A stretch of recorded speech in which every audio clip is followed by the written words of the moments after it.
Good evening there, ladies and gentlemen, and welcome to the Alpha Touring Challenge Season 5. And today the show goes on as we head into round number 5 of the series, here hosted at Monza, the Italian Temple of Speed. And here's the case, this is the first of 2 rounds where the series shall be visiting the Italian country. And well, what a brilliant circuit we have today to go racing for one of our Alpha racing rounds. Well, there's only a single race on the schedule, and here's the case, it is going to be full throttle action from start to finish. We do apologise for the very slight delay there as we were waiting for the overlay to appear. It was the case we had a very slight technical hitch, but we did get to see a little bit of the trackside scenery there of Monza as we were waiting for the graphic to appear. But it is the case, we're back and ready to go racing once again. And well, let's take you through that schedule for today. Our times in British summertime, that's BST or UTC +1 of course. In just under 14 minutes time, we'll begin underway with our 15-minute qualifying session to determine our grid order for the purposes of today's one and only race.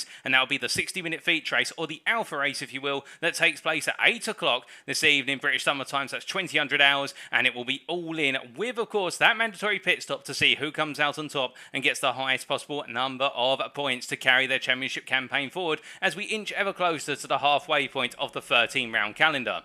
Now, it should be stressed, of course, that this broadcast is a post-round broadcast. It is the case that the racing actually occurred earlier on. It occurred all the way back on Monday, the 8th of August, 2022, and we're bringing you all the racing action as if it were live. So it is the case that we are, as your host and commentator, not aware of the results or indeed how things play out on circuit, whether it be in practice, qualifying or the race. And therefore, if you are tuning in as well the drivers who participated in the race, we do ask that you try to avoid any spoilers in either the YouTube or the Twitch chat. We can see both chats available, and that is of course not just for myself but also for those tuning in who this is the very first time they're hearing all about it and what goes down. But as we do wait to see how things go down, of course, we should point out to you that this broadcast is being brought to you via both YouTube and Twitch. You can go to YouTube and search for TX141TX or Paul Walsh and you'll be able to tune in there. And also, if you are a Twitch user, you can go to twitch.tv/TX141 and tune in on Twitch. And who is Paul Walsh or TX141? Well, that is I, your host and commentator. My name is Paul Walsh, also known as TX141 or Britain a Spit, depending on what media you follow me on. And it is the case I'll be bringing you all your racing action for this round, all for the previous rounds, and all the way through to the season's conclusion come the end of round number 13. And my goodness, what a season it has been so far. But speaking of the season, what lies ahead and what has already passed, it is the case, of course, we can only have one winner after our 13 rounds. And as we make our way to the 8th of August round number 5 at Monza, highlighted there in blue, which of course indicates it is an Alpha round or a feature race round, whereas conversely our yellow rounds, such as the Red Bull Ring next week, are highlighted in yellow, which means they are sprint race rounds. And now, of course, we do have the season finale at Road Atlanta on the 10th of October, highlighted in purple pink, which means that it's a special round, and more details on that come the finish. It is the case we've already completed the opening 4 rounds, starting all the way back in mid-July at Belle Isle in Detroit, and we did, of course, see our first 2 rounds in the United States of America, with Belle Isle being followed up by Laguna Seca, Belle Isle being our first Alpha race round of the season, Laguna Seca being our first sprint round of the season, and both rounds absolutely exhilarating from start to finish. However, it wasn't the case that when we transitioned from the United States of America to Japan that we saw the intensity drop. If anything, it only got more intense. In fact, the Fuji Speedway back on the 25th of July saw our drivers going toe-to-toe after what was a brilliant 1-hour race, and indeed, whereas at the front of the field, the midfield or the back of the field, whereas in the Alpha class or the Delta class, we saw plenty of rivalries and battles really be expedited and come to fruition. Then last time, of course, it was the case that we had 3 sprint races in the sprint round at Alton Park, the British circuit, the first of 2 visits to the United Kingdom, and we'll be heading back there a little bit later on at the Donington Park circuit. But Alton Park definitely provided us with a thriller, and it was the case that in all 3 races we saw plenty of battling, some very tricky overtakes had to be made, and also some very close running between drivers. But today, of course, it is Monza. In a week's time, we'll be heading to the Red Bull Ring, and that'll be the Red Bull Ring National Circuit, the shorter variant of the circuit, not the full GP circuit, and that is going to be an interesting one given the fact the circuit only technically consists of 5 or 6 corners, and therefore it doesn't really offer too much of a challenge in terms of overall technical corners, but it's more about managing where you are in that pack. It's almost as if it's a bit of a seminal NASCAR race, if you will, but more on that in a week's time, and then we'll be making our way from Austria back to Italy for the Autodromo Enzo Edino Ferrari, and it is the case, of course, that the Imola circuit, an absolutely brilliant circuit with direction changes left, right and centre, and well, we'll look forward to seeing how the feature race goes down there. Before then, we return to the United Kingdom on the 29th of August for Donington Park, and well, the British circuit, an absolutely renowned circuit for touring car racing, and you can imagine that it's only going to be ever brilliant when our drivers take that circuit for 3 sprint races. We'll then head to round number 10 at Interlagos. Well, sorry, not round number 10, I should say round number 9, get my maths correctly, at Interlagos, the Brazilian circuit, on the 5th of September, before having our mid-season break, and then we'll have our final 4 rounds, and that will be, of course, starting off with the Canadian Tire Motorsports Park, alternatively known as Motorsport, on the 19th of September, a very fast-paced circuit, the Canadian circuit, and ideal for sprint races, and then we'll be making our way back to the United States. So the final 3 rounds starts off at Mid-Ohio on the 26th of September, Watkins Glen on the 3rd of October, and then we finish everything off on the 10th of October in terms of actual race time with the Road Atlanta circuit, and the broadcast, of course, each of the races to follow in the days after. So still plenty of races to go, plenty of rounds to go, plenty of points still on the board, and you can imagine our drivers are only getting themselves settled, and still plenty of rivalries to usher out. But it is the case as we look to our circuit for today. We're, of course, in Monza, Italy for the Autodromo Nazionale di Monza, as it's known in full, and in particular we are running on the Grand Prix circuit. The circuit map here provided to us by simracingwiki.com. Of course, we're eternally grateful to them for their brilliant circuit maps, and it is the case that this circuit needs no introduction in the world of motorsport, whether it's raced by Formula 1, the GT World Challenge, or even more minor series. It is the case that this circuit has its place on most major calendars for the simple reason there is a circuit that is all about straight line speed and the ability to be brave on the brakes. 11 corners and split up between where's a multitude of chicanes, sweepers, and then the corners themselves being separated by what are very long straightaways. And it is the case that we've seen our drivers spending about 70 to 80% of the lap full throttle. You can imagine running from the start line down towards the first of the chicanes, the Retividio chicane of turns 1 and 2, before then going through Curva Pisano or Curva Grande at turn number 3, before heavy braking once again into the second chicane, and known as the Regia chicane at turns 4 and 5. The circuit then takes a bit of a transition to more of a fluid run through turns 6 and 7, the 2 Lesmos, before making its way back towards the finish line, whereas our drivers will head down the Seraglio straight from turns 7 to 8 into the final chicane, which is known as Ascari at turns 8 through to 10. The ultimate direction change challenge, given how fast flying that chicane is, and our drivers will need to balance the momentum and the weight transfer of the car.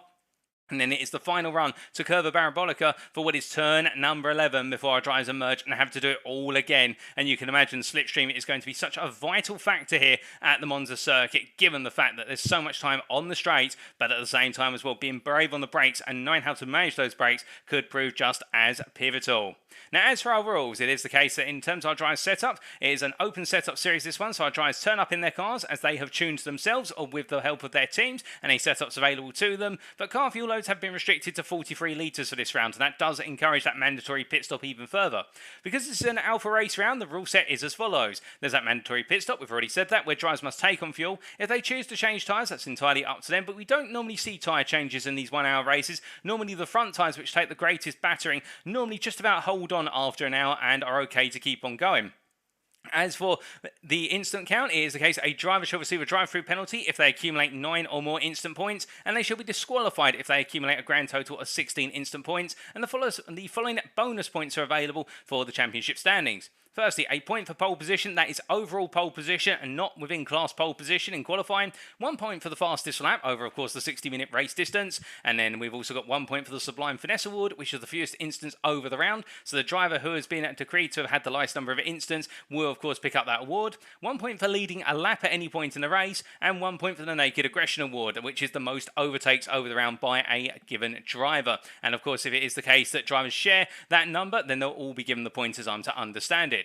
But with that, it's enough rules, regulations, and everything else in between. I know what you're all here for. You're here for the race in action. We are as well. And, well, let's head back to those live pictures here. And as our drivers make their way round at the moment, we do look here to one Jerome Bajulas as he rolls his way out of the opening chicane there and through Curva Grande right now. And in terms of the form we're expecting here today at the Monza circuit. We are expecting the Hyundai Elantra, based on the technical details, to be the fastest of the cars available, for the simple reason that Hyundai Elantra, based on the current balance of performance available on iRacing, the premier sim racing platform on which we host this series, available on PC with its subscription model, it is the case that the Hyundai does have a top speed advantage compared to its peers within the touring car racing class. Of course, our drivers driving the front engine front wheel drive class machines that make up TCR, and as they roll the way around at this point, whilst the Hyundai will have that straight line speed advantage, you can imagine that it will be the case that our other cars will also have their own unique advantages. For example, if we look to the Hondas, such as the Honda here, the Honda Civic Type R of Eric Statzer,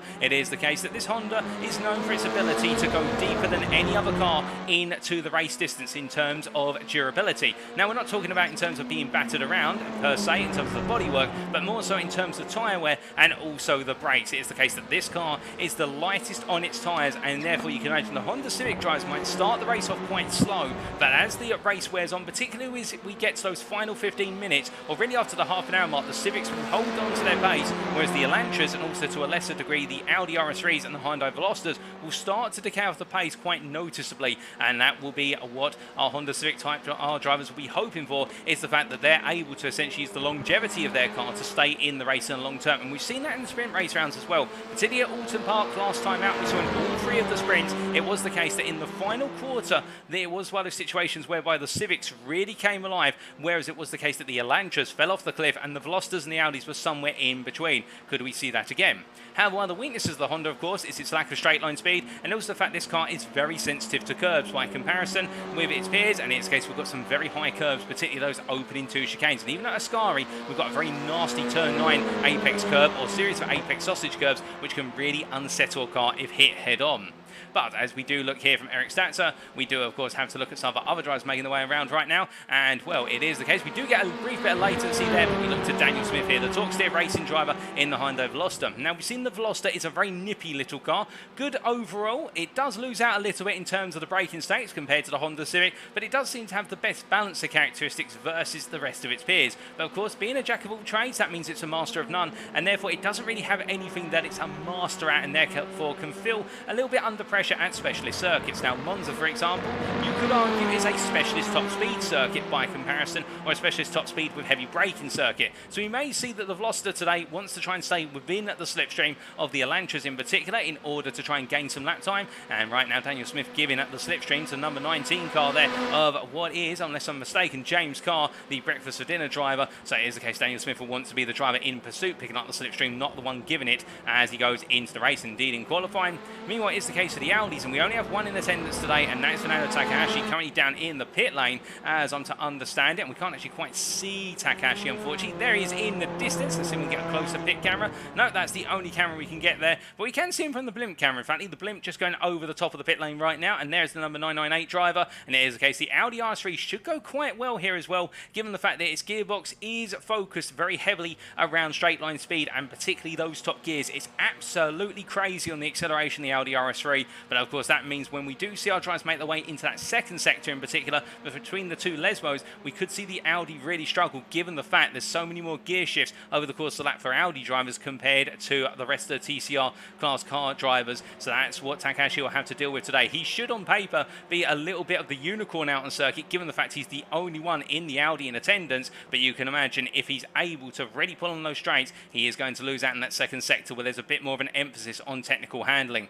But of course, it's all to play for here, and with just a minute left on the clock before we transition from the final warm-up stroke practice session, which has been running for almost 4 hours now. It is the case our drivers, of course, given ample time to join in advance of going racing. It is the case that very shortly we'll be transitioning over to qualifying, and we do hope we've been able to resolve the issue with regards to those qualifying times appearing prematurely. It is the case, of course, we're looking back at an iRacing replay file. That's how we're able to bring in this post-round broadcast, and we think we have resolved the issue with regards to the replay file showing the qualifying lap times before they've actually been set. That's something that was noticed by a number of you in what was the qualifying session at Alton Park last week. We are working with SDK at the moment, the providers of our broadcasting solution, SDK Live Time and SDK Broadcasting, in order to be able to find a way to avoid those qualifying times appearing in the sprint race rounds, and we'll keep you informed about that because, of course, we've got a sprint race round in a week's time. But enough about what lies ahead. It is the case our drivers now will be focusing on what lies ahead for them, and we focus here and now on the present, or you could argue the past, depending on your perspective.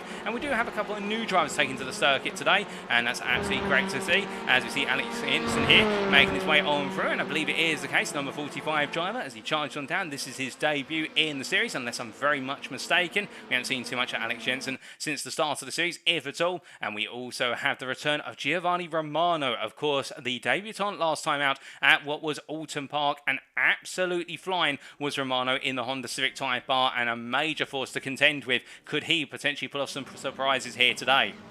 As our drivers now make their way out onto the circuit, it is the case that Matt Shepka there, the first star drivers to make their way on out, and it is the top step racing driver who flies on out. We see behind him there, that is Robert Abrams, and Robert Abrams, of course, our championship leader going into tonight with an advantage of in excess of, well, 40 points. In fact, it is a 42-point lead to be precise, and, well, he is looking to get some more points on the board today, that is for certain. And if Abrams here today can pick up the win or pick up the podium, and his rivals are not able to outmatch him in terms of performance, he would do very well, for the simple reason, from P2 to P6 in the overall championship, and with all P2 through to P6 drivers being alpha drivers or pro drivers effectively, much like Abrams, those denoted by the blue slash, of course, on the timing tower on the left hand side of our screen, the deltas or the browns being denoted by the purple pink slash. It is the case that Abrams will not be falling back into that battle from P2 to P6, which is only intensifying, and well, his closest rival as it currently stands is Francois Schink. And where is Francois Schink, I hear you ask? Well, here is the Beaver Buzz Energy driver as he rolls his way there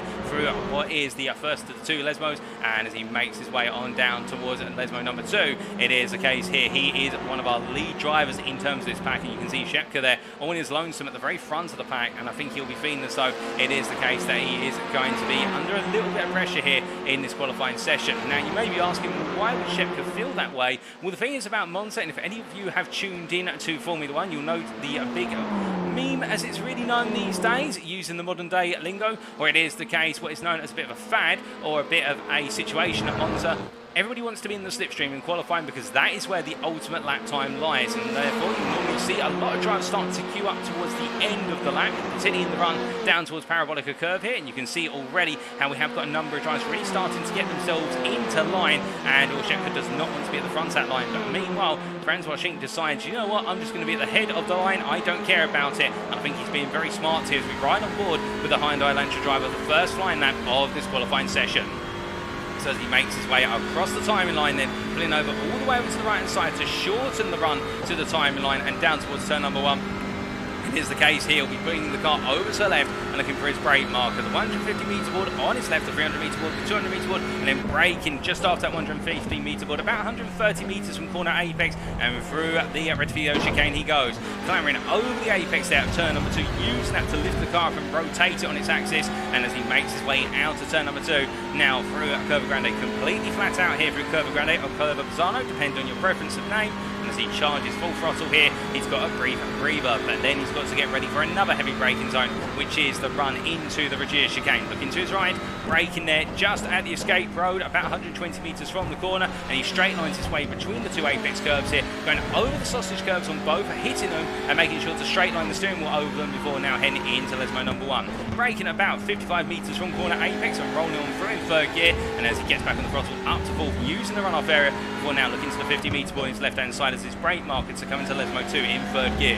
Accelerating out, a nice run through there, using plenty of apex curve of course to help rotate the car once again. It is the case he now charges down the Circuleo straight, or the Curva de Circuleo, given there is a curve there, down the straightaway if you will, and as he heads underneath the bridge there, it is the case now braking into Ascari, looking to his right for the 100 metre board, braking at about 110 metres, absolutely savaging the apex curve at turn number 8, the left hander, before rolling the car over the apex at turn number 9, and as he exits Ascari there, you can see how it's left, right, left, with an emphasis on straight lining the car as soon as you clear the apex at turn number 9, and then chucking it through turn number 10 completely flat out. It's a very smooth lap so far from Schink. He's now only got one more corner to go, and that's his Curva Parabolica, of course. He looks his brake marker, braking there just before the 50 metre board on the left-hand side, and a lot there of rotation on the rear from braking. His brake bias towards the rear very significantly there, around the 40% mark is where to understand it, and as he accelerates out of the corner here, brings it to the right to shorten the run to the timeline. A nice lap from Schink, but I do imagine there's going to be plenty more times coming on in, and well, that is the first fine lap of the session.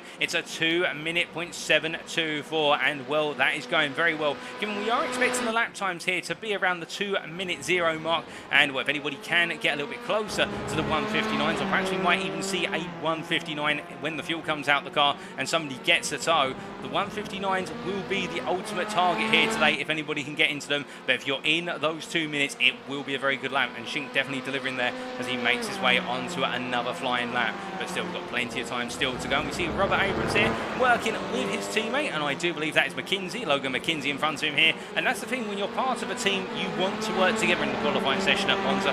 You want to work in this order of okay to me to you. I'll be the lead car and you behind follow me and use my slipstream, given a gap of about a second to 1.2 seconds to avoid getting too close in the tow in the run to each and every corner, because of course when you're in the draft you will gain an overspeed of about 2 to 3 miles an hour depending on how long the straight is, and the more of the overspeed the quicker you close, and if you close up too much of course you may end up rear-ending your teammate, which doesn't go down too well with your teammate, and it definitely doesn't go down too well with the team and the team principal, given that's going to be quite an expense in terms of repairing the cars, and also it doesn't look too good to the sponsors and shareholders. But as we do see here, our Yellow Flag Motorsport driver rolling his way out to the right hand there of turn number 6 and into turn 7. It is the case that right now Robert Abrams just setting up for another lap, and well, you can imagine that he's left it a little bit late on in the day in order to deliver, as they have got some traffic in front right now. Two Delta drivers as they charge on down. I think Gus Blundell is one of the two there off in the distance, which two of the blue flag machines making their way up into the braking zone, with Blundell at the head of the pair, and as they make their way there into Ascari, looking very compact right now. And as they roll their way on through, we do look to James Carr, and you can see here the breakfast for dinner drives as well working together, and it is the case everybody really now settling into that rhythm. And that's the thing as well, this is a circuit which really does put a lot of pressure on those drivers who don't enjoy qualifying in a slipstream. There are drivers out there, I'm one of them on the simulator. It is the case I don't like to be tucked in behind somebody as part of my lap. I like to have a load of clear air in front of me. It may be technically slower, but it's a preference. But of course, when the lap is going to be slower on average, you can imagine it does compromise your qualifying position. So some drivers will have to bite the bullet and expect that if they run in clear air in this qualifying session, they may qualify lower than ideal. But speaking of somebody who hasn't qualified lower than ideal, it is the case that Robert Abrams there sets provisional pole on a 2:05.8. But as we do see here, James Carr coming to the timeline, what can he do? He doesn't improve this time around, but David Bauer, his teammate in front of him who was giving him the tow, does set 2:01.118, and we're almost at the halfway point of this qualifying session as the laps continue to come on in. Now, as the laps come on in, it is the case we do have to introduce a newcomer or two today, and we do have here the newcomer of what is Casey Nemitz, bringing in the Honda Civic Type R is the privateer, and it's absolutely great to see another newcomer join. I think it was the case that Nemitz did tune in to the broadcast last time out, and I think was sat there thinking, how do I get involved? That's what I believe I've heard down in the paddock. But it is the case, if you're sat there right now tuning into this and thinking, I love touring car class racing, how do I get involved? Well, make sure you've got one of the 4 touring cars on iRacing, and you've also got a valid iRacing subscription, and then you can use the links which we'll mention at the end of this broadcast to get in touch with the ATC, the Alpha Touring Challenge team, and well, you can sign up and get involved today. And whether you are a rookie or a professional, that's why of course we do have our Delta and our Alpha classes, and Nemitz signed up to the Delta class, and what a rookie in this series, and setting a 2:02.646 there. And for Nemitz today, given the fact that Nemitz has come into the season midway through, you can imagine they'll be looking to establish themselves today to build up a bit of confidence, build up a bit of pace. Now, I'm not trying to be derogatory here, I can imagine Nemitz has quite a bit of confidence already, but I'm talking about confidence in the series itself, so in terms of feeling confident and feeling comfortable with the drivers around, because every time you join a new series, of course, unless you've raced with these drivers before, you normally have to get used to how everybody behaves around you, whether it's the case that some drivers can be quite aggressive, where some drivers can be quite open, leaving the door open for example, and only really starting to close doors towards the end of the race. It's all those things that start to play, and so you can imagine Nemitz's goal today will be to settle in and get some points on the board, and we'll wish them all the best of luck. Of course, indeed, we wish all our drivers the best of luck, as we see Alex Jensen rolling his way on down, and as Jensen makes his way here down through layers number 2 right now, it is the case that I can confirm that Jensen, yes, is another newcomer today and joined us as of this round, and is a privateer as registered to the Delta class, so another Pro-Am driver. Now, as they make their way down Cerro Cleo here, Jensen in the Hyundai Veloster, and we're going to ride on board very shortly with Jensen for a flying lap, and as he makes his way through into Ascari at this point, looking very compact indeed. And it always makes me laugh a little bit, not in a bad way, but it always makes me laugh when I see the little compact Hyundai Veloster compared to the other 3 touring cars, because all the others look quite beefy, and then you have the very small Veloster that absolutely charges on and just looks a little bit out of place. But if anything, reminds me of the touring cars that are in British Touring Car Championship BTCC, of course. across. But as he rolls his way through the final corner here, it is the case we ride on board with Jensen as he makes his way to the end of one flying lap and on to another. And this one has not been too much an improvement, but will he be able to improve on the next one here, the Hyundai Veloster driver? So as he heads across the timeline here, it is the case that lap was a 201.518. His previous best meanwhile a 201.40. So it was the case almost 2 tenths down. And as he comes charging down towards turn number 1, looking for his brake marker, of course, and you can imagine he may seem to go a little bit deeper on the brakes. In fact, he does there, about 135 metres on the brakes, with a bit of fuel coming out the car as well, and rolling the car through. But notice how he can't attack the apex curve of turn number 2 as aggressively as what we saw there with Francois Schink earlier on. And it was the case that Schink really battering that curve by comparison. And it goes to show you also the difference of setups on the cars, whereby drivers will be setting up the suspension to either take the curves aggressively or not. And right now, I think Jensen decided to go for a bit of a safer setup, where he's focused more on just how the car feels off the curves. And as he rolls his way here into the Virginia chicane, a very nice run there, but you can see how as he lifted the car up through turn number 5, it was the case he had to let the car come down and settle. And now rolling into Lesmo number 1, rolling his way through the right-hander in third gear here. Very nice and compact in terms of driving style, and that's a good sign, feeling very comfortable with the car as he makes his way into Lesmo 2. Turn number 7, he's got a bit of traffic in front of him, and I think it is the case that traffic starting to build up a bit of speed here, so I don't think he's going to be compromised. He may actually get a bit of a distant draft here off of the driver in front of him, and well, he is going to get a draft, as that is another Veloster driver who has backed off there. We're not quite sure who that was, but they've had a bit of a bad lap, and Jensen breaking his way into Ascari, braking about 120 metres there, and not hitting the apex curve of turn number 8. Actually understeering a little bit wide, that the car slid away from him under braking. Might be pushing it a little bit too aggressively there in terms of speed carried into Ascari, but he brings it back together nicely on exit, and now charging down towards Parabolica curve, coming down towards the final corner of turn number 11. Less than 4 minutes on the clock now, and as he makes his way into his braking zone, looking to his left, braking at 70 metres, and well, braking a bit too early then. You can see how the car started to snap away from him as he lifted off the brakes. Of course, that rearward brake bias catching its outside. This has been a great opening half of a lap, but then the second half of a lap has been a bit poor by comparison. How will it all balance out as he comes to the timeline? Does he improve? No, he does not. Really lost out there, particularly in the final corner, where you could just see how the car was stepping out, and Jensen was not ready, and I think he just outbroke it. So he broke himself a little prematurely, about 5 metres too early, and he got caught out as he had to collect the car back together.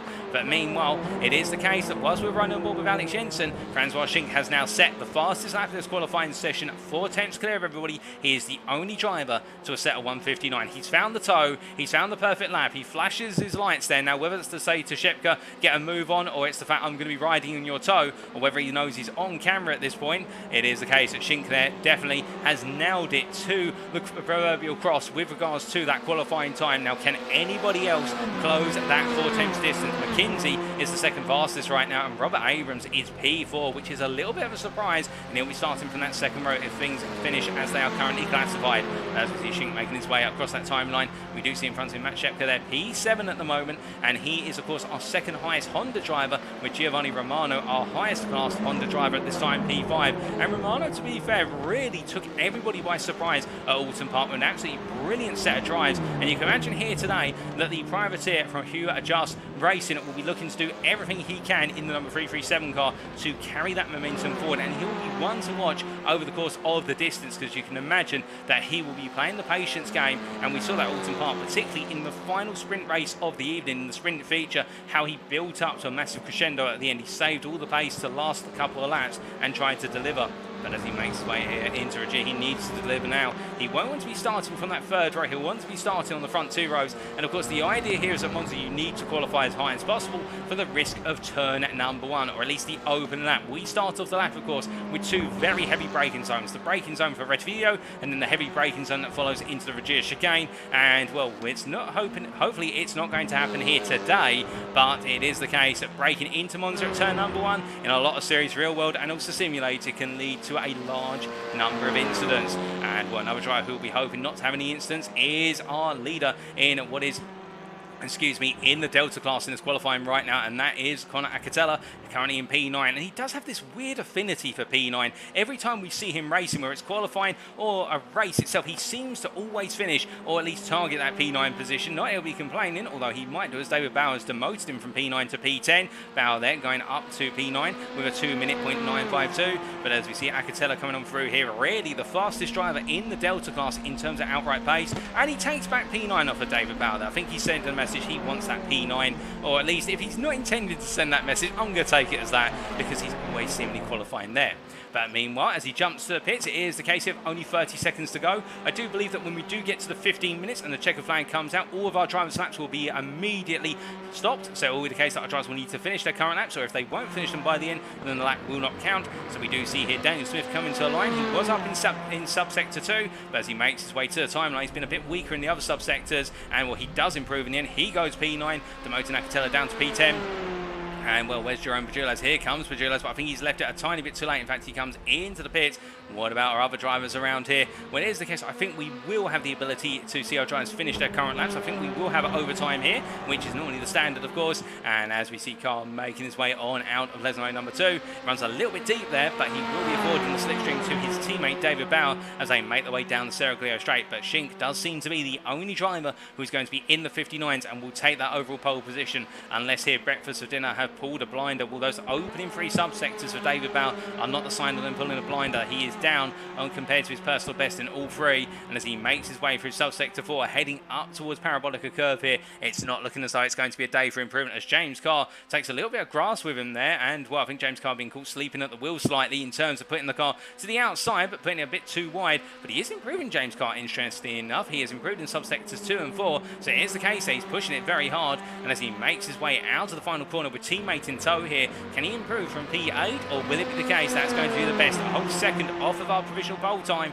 As he heads to that timeline, it is the case that James Carr does not improve, but David Bauer does improve in that final subsector. A 2:08, just out qualifying his teammate and sneaking onto that full throw. And then we do have Daniel Smith here, the last driver out on the circuit right now, and the number 95 driver trying to deliver here as he rolls his way through the Ascari chicane, and as he makes his way up towards Parabolica Curve. Well, in that 95 car, can he do anything special here from P10? Can he get any higher up the order? He hasn't got the tow, of course, so he'll be losing out on the straights compared to a lot of the laps. As we should point out as well, it is the case that Gus Blondo in the end qualifying P13, second in the Delta class grouping, and well, he's done very well. They're getting ahead of Jensen, and our 2 debutants of Jensen and Nemitz, P14 and P16 respectively. As we see Daniel Smith coming to the line here, and will he be able to improve? It's looking as though he will not improve. No, he does not. A 2:09 there versus what was here was, in fact, it was a 2:94 previously, so it is the case he just misses out on improving. But that is qualifying complete, ladies and gentlemen, and now we wait for the transition to the grid.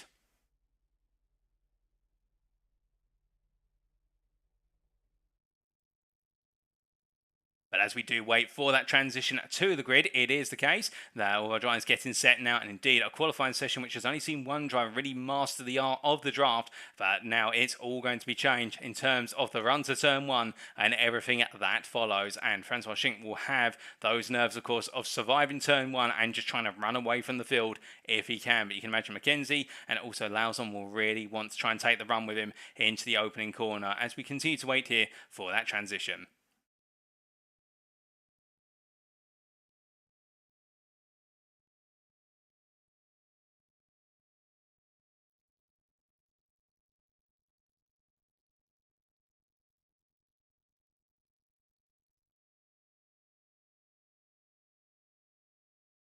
As I do believe now the qualifying session results are in, it is the case. The grid is now being formed, and let's take you through the grid for round number 5 of the Alpha Touring Challenge Season 5, brought to you, of course, at the Italian circuit of Monza on iRacing. It is the case that Indian Francois Schink taking that pole position for Beaver Buzz Energy, joined by his teammate on the front row of John Lauzon. They're both P1, P2. Behind them on row number 2, Robert Abrams from Yellow Flag Motorsports, joined by his teammate Logan McKinsey, and then we have Giovanni Romano, the privateer, being joined on row number 3 by Beaver Buzz's Jerome Bajulas. David Bauer and Matt Shepka line up on row number 4. David Bauer in the end sneaking to that P7 right at the end, with Conor Acatella P9 and the Pro-Am driver, or the Delta driver as we prefer to refer to them, doing very well to take that position ahead of James Carr P10. Daniel Smith and Gurkensmeer line up P11 at P12, and then behind them on row number 7, Alex Jensen and Casey Nemitz, followed by Daniel Sedino and Travis Hoare. And then we have on row number 9, Eric Statzer and Aaron Lahr. Aaron Lahr having a very difficult qualifying session in the end. Auguste Blondel and Adrian Fedorowski being classified as P19, P20, and then it was the case at Blondel having an off-track for the lap that was on our timing tower and not being counted that lap. And then Fernando Takahashi and Justin Rhodes completing our standings there on what is row number 11. And Justin Rhodes has got it all to do from the back of the field as we look to the grid. And here's the case, we'll be going racing very shortly. We've only got a couple more drivers to line up here. And, well, as they get ready to go, it is the case we do look to the blimp camera. And, well, 22 drivers will be started this race. How many will make it out of the opening lap, particularly the opening chicane? It's anybody's guess here, but you can imagine they'll all be looking to try and safely navigate the first two corners. But it's Monza, it's turn one, anything can happen. And now we do wait for James Carr, Aaron Lahr and Justin Rhodes to make the grid. They've only got 15 seconds to go. It's going to be tight here. They may not make it. They may be opting to start from the pit lane, of course, as a safety measure. But we do look down to Francois Schenk, who will be starting on the front row. And, well, we do have just Justin Rhodes waiting to head to the grid. But the grid process is complete. And now we await the lights.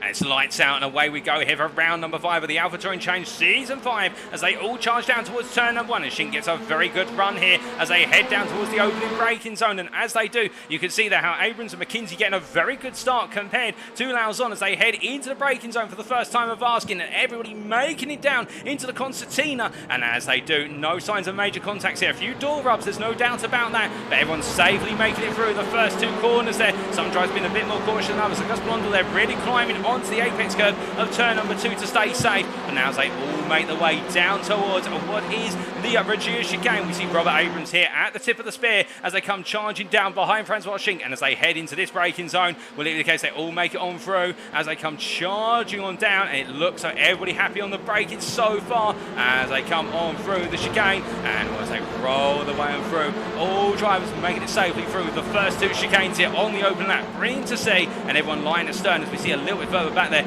It does look as though we've got Daniel Cedeno in a side-by-side battle with Fernando Takahashi, and Takahashi going around the outside here as they roll their way through at Lesmo 1 for the first time of asking. And Cedeno's going to try and hold that inside into Lesmo number 2. And as they do here, which one of them will emerge the victor?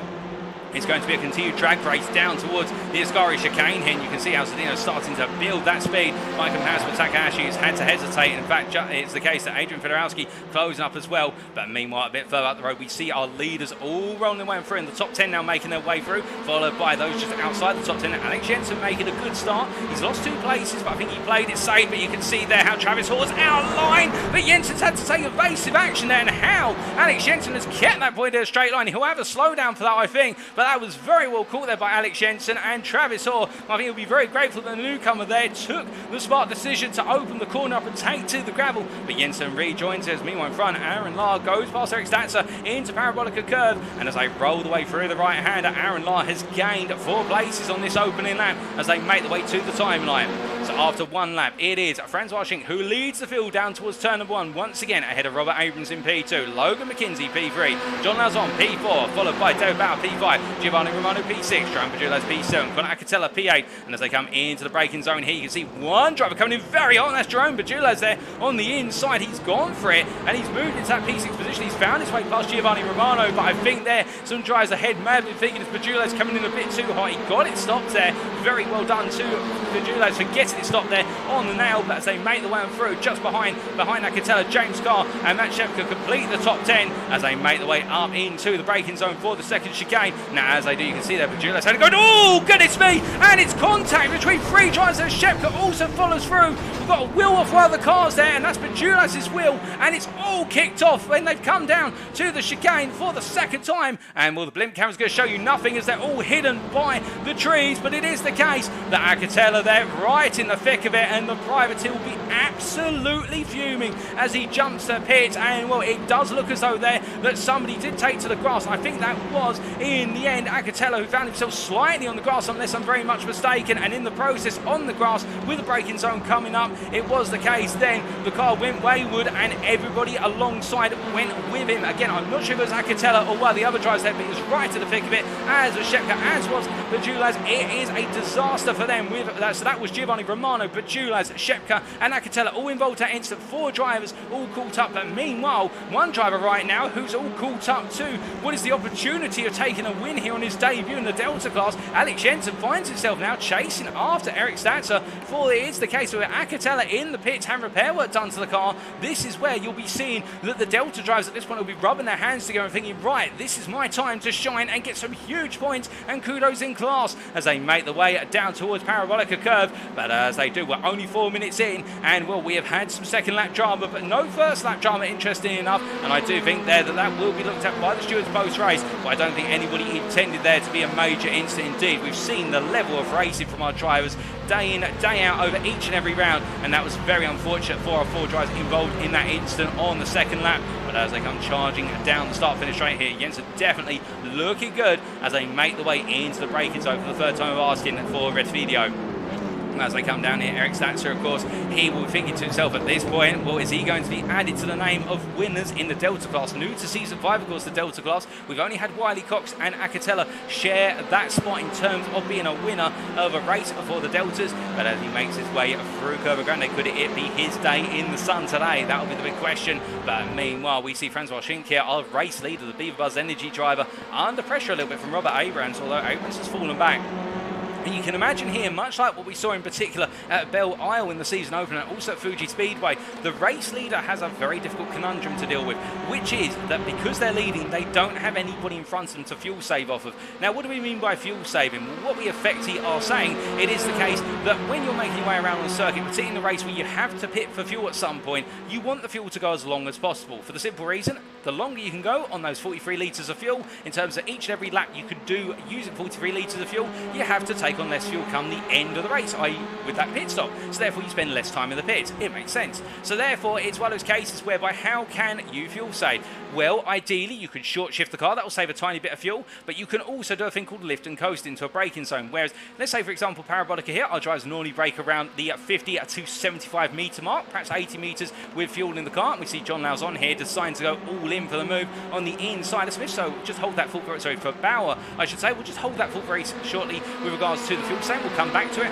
John Lauzon there getting a good run on the inside, but now it's all about trying to find the toe of the leaders here. And indeed, he's tucked in behind Wes McKinsey and Abrams as they make the way down the start finish straight. But you can see how as McKinsey and Abrams make the way onto the natural racing line on the left-hand side, on the outside of the braking zone to turn number 1. Lauzon now finds himself not being afforded the toe, so he's got to try and outbrake Bauer into the braking zone. He does so very well. In fact, he gets ahead and covers off the potential opportunity for Bauer to come back on the inside into 2. John Lauzon up to P4, but I think they're Bauer not pushing it too hard for the simple reason he knows at the end of the day that if he pushes it too hard, he could lose out later on in the race. But coming back to a point, so you can fuel save by lift and coasting. So the idea is if your braking zone is, say, at 80 metres from the corner, you lift off the throttle at about 120, 130 metres and then put the brakes on at your standard braking point. But it also means because you've got a little bit less speed, you can also do a little bit less braking. You can help protect the brakes. Now, if you're the race leader, that doesn't exactly work because all it does, it costs you race time. As we see here, Bauer make his way back up the inside here, and Lauzon not offering a defence. I think it's the case that Lauzon and Bauer are trying to settle into this mental rhythm of to me to you in terms of position because they don't want to lose that top 3. But as they make the way on now, it is the case that if you're in the lead and you haven't got a toe, that lift and coast could cost you time. It can cause you to fall backwards in the race. If you're in the toe of somebody, however, it's invaluable because all the time you lose from lift and coasting, you gain in the slipstream of another driver, and that is why we're seeing Abrams and McKinsey right now running within a second, or really running within 6/10 of Schink, but they're not really pushing too hard to close up because they can fuel save and therefore put Francois Schink under the awkward position where he cannot fuel save, or he's got to fuel save and back the pack up, which is something that Schink can do, of course. He can just take all the pace out of the race. He can slow those lap times down by doing his own lift and coasting, but of course then we could see the likes of Daniel Smith, who you see in the distance there on the camera, running in P6. He could close up, of course, and really start to play into this battle for the lead. So it is a bit of a game of chess. It's the case, how much pace will Schink take out of the race if he decides to really slow the race down before Abrams and McKinsey decide we've got to find a way past. This is too slow in terms of pace. Now, I haven't talked a little bit about Fuel 7 coming back to the race in action. We can tell that Casey Nemetz here, running in P12, was recently passed by Gus Blondell, but Daniel Sedino right now on the offensive as we ride on board here with the Blue Flag Motorsports driver, trying to hunt down that P12, which is effectively P4 in the Delta class as they make the way down towards turn number 1 here in the long charge. But everybody's settling into a bit of a rhythm as they make the way into each and every corner, and as they head into the braking zone here, well, I think we are going to see a little bit further up the road. Here's the case that Jensen goes into lead. In fact, he does just go up the inside there of Statzer into the corner, and meanwhile we see the same for Sedino. In fact, he goes, oh goodness me, and well, I think Blondell there was caught out a little bit in the fact that Sedino came in very hot into the corner, and as Blondell went to turn now, I think Blondell actually outbroke himself very slightly, not to put a critique on, but I think he might have just gone a bit deep into the corner as he tried to collect the car back together. He then suddenly found Sedino was along its inside, and well, as they transitioned their way through into turn number 2 of the opening chicane, there was a bit of contact, and Blondell, I think, just being caught out there, and it's just a small tap. Won't cause too much damage, but of course when they're trying to get that point for the least number of incidents, it will be the case that won't help them out, because they will of course accrue an instant point for that contact. But Blondell there definitely losing a place, and Sedino gaining 2 places for the price of 1 up to P3 in the Delta class, now into P11 overall. A very bold move there, but sometimes being bold does get it done, and catching people napping can help as well. But as he rolls his way out, we do look here to Jerome Bajulas, who finds his way past Shepka in the run down towards turn number 1, and Will Bajulas here deciding literally to straight line as much as possible over to the right towards the opening chicane. And remembering of course that these two were involved in that opening smash on lap number 2 alongside Acatella and Romano. Romano unfortunately has retired from this race. I'm sorry to announce it is the case that Romano's car has not been able to be repaired. It is too damaged, so it will not be coming back out, and therefore we've now lost the drive. We also lost Rhodes, who was not able to make it to the grid, and they haven't been able to get the car started. Very unfortunate for Justin Rhodes. But meanwhile, as we look a bit further up the order, it is the case that David Bout and John Lazon continue to exchange places, but in making these exchanges they're losing the top 3. The top 3 are breaking away, and on that last lap Baron Lazon won average half a second slower than McKinsey and Abrams, and also Schink by comparison, as they make the way down towards turn number 1 for the 6th time of asking. But as they do, it is the case they settle their differences for now. And meanwhile, a bit further back we can see that Gherkins Amir here, who we haven't really talked about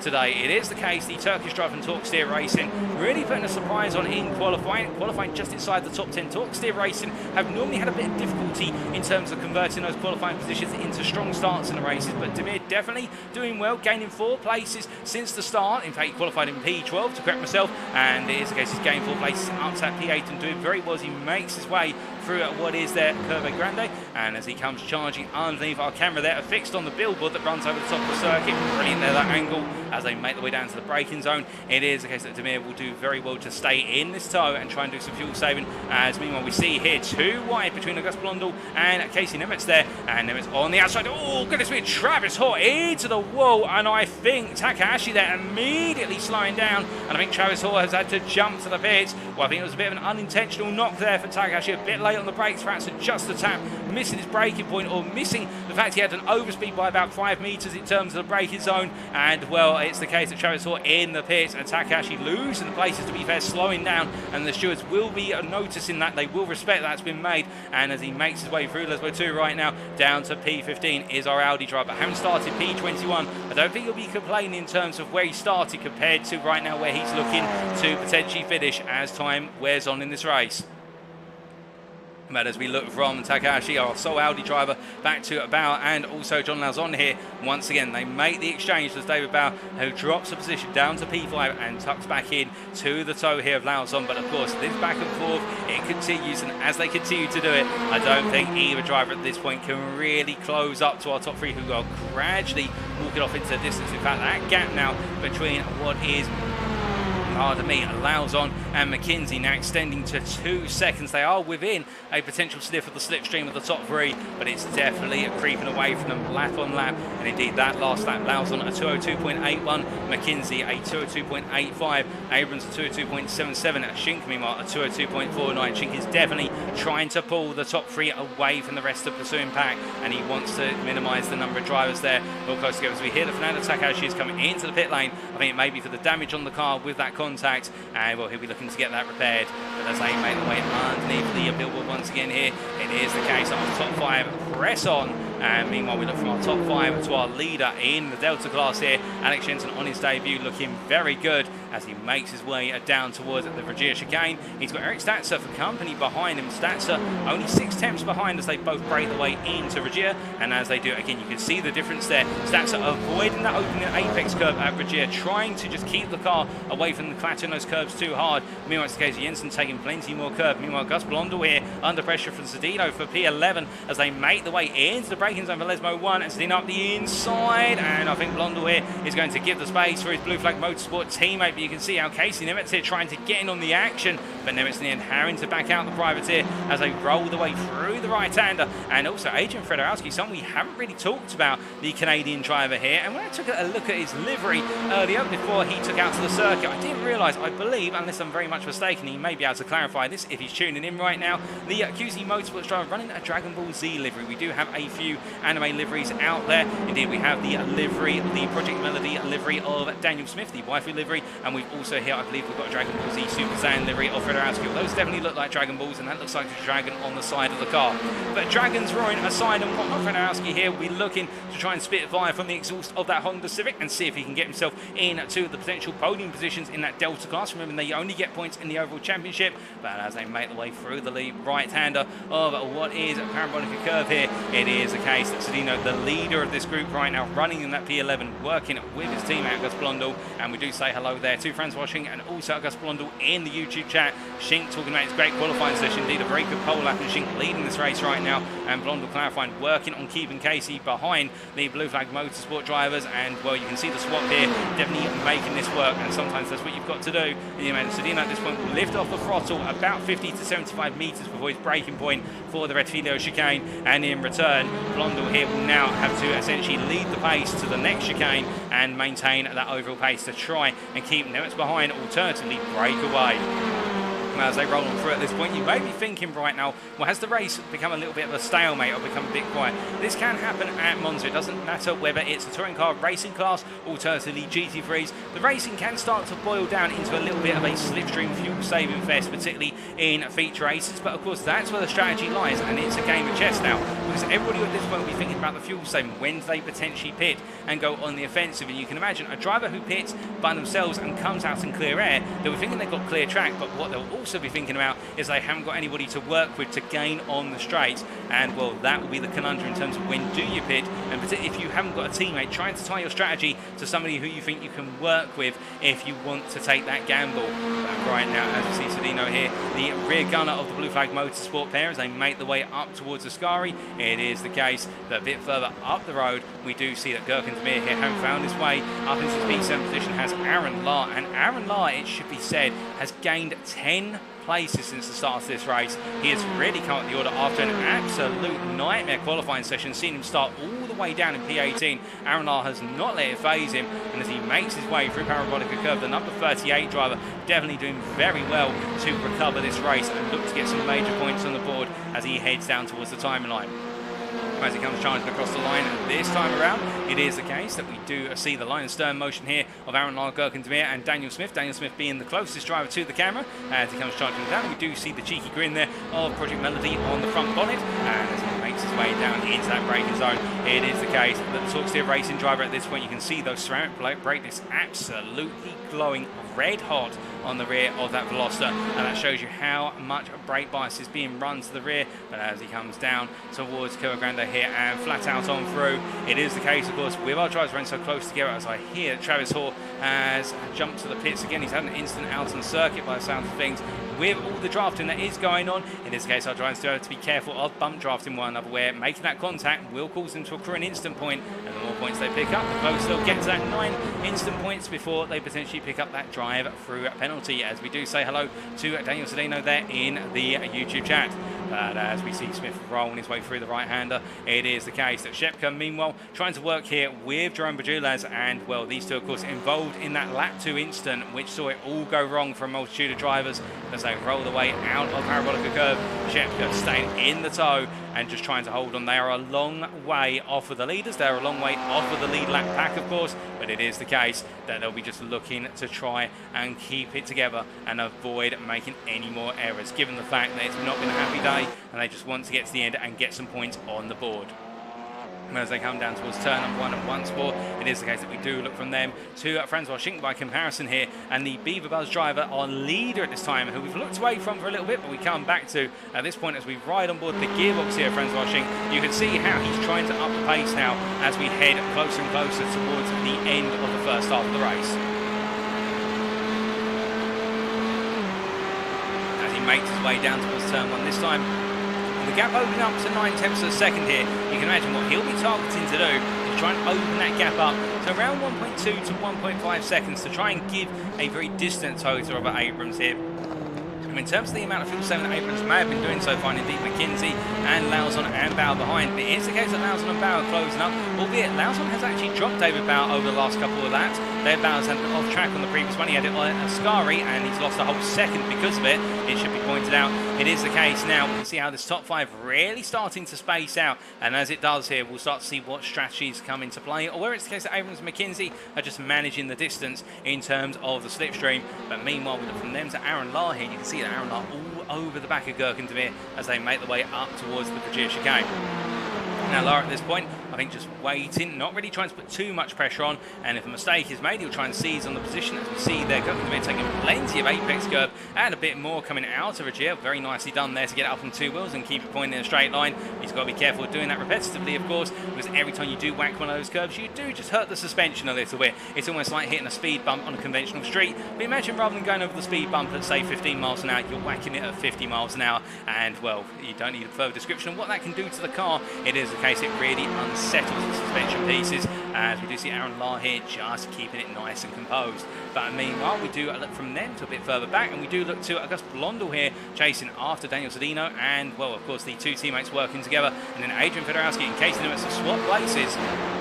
And as they make the way down the straightaway, down Seraglio here, you can see how Casey Nimitz going on the inside of Fedorowski as they make the way into the braking zone. Now, will they settle their differences early? I think Fedorowski's deciding to back off on that outside line, but he has made Nimitz have to commit to an inside line.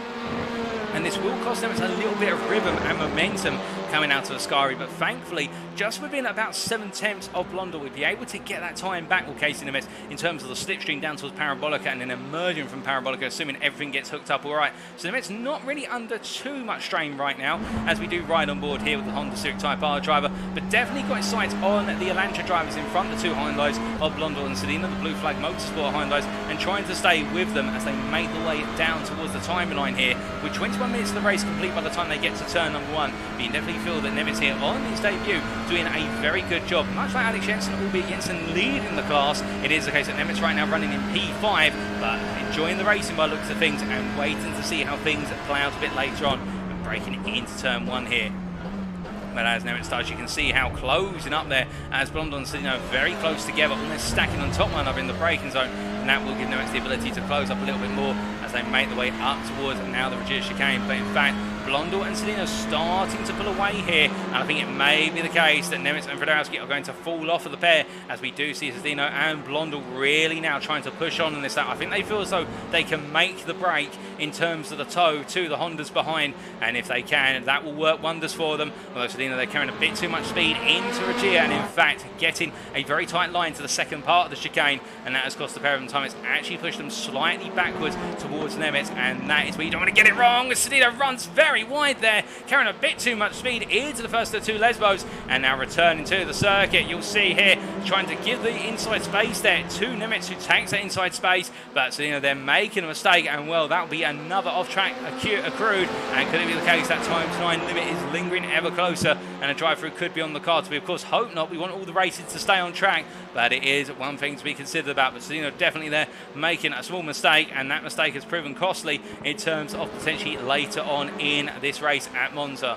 But as our drivers rolling through here, coming up through the Ascari chicane, it is the case that Fedorowski at this point thinking, can I potentially put some pressure on now to try and upset Sedino as well and get him to make another mistake? And that's the thing, of course, when you see the driver in front of you has just returned from running off circuit, seemingly from their own volition, not really being pushed off or anything on those lines, you do want to start to put that pressure on. I think this person could be a little bit vulnerable at this point in the race. But of course, we're not overly deep into the hour of racing here. We're not quite at the halfway point yet. So it is one of the situations where it puts putting that pressure on now may be costly for Federowski later on in terms of taking a bit too much out of the car or taking a bit too much out of himself in terms of those energy reserves. It is, of course, the fact it's been very hot at the moment, both in the United States, where a lot of our drivers are based, also in Canada, and also, well, here in the United Kingdom in the commentary booth. I must say right now, you can imagine our drivers will be looking to try and keep as cool as possible, and those cool tempers will work to an advantage. But we return here to the battle for P6 with Daniel Smith leading the trio of Smith, Aaron Lahr, and Gurkan Demir. And as we see Gurkan Demir here hanging on to the back of what is the trio, it is the case of rolling their way out of the reduced chicane. Well, we ride on board here with Gurkan Demir as he takes us into two Lesbos.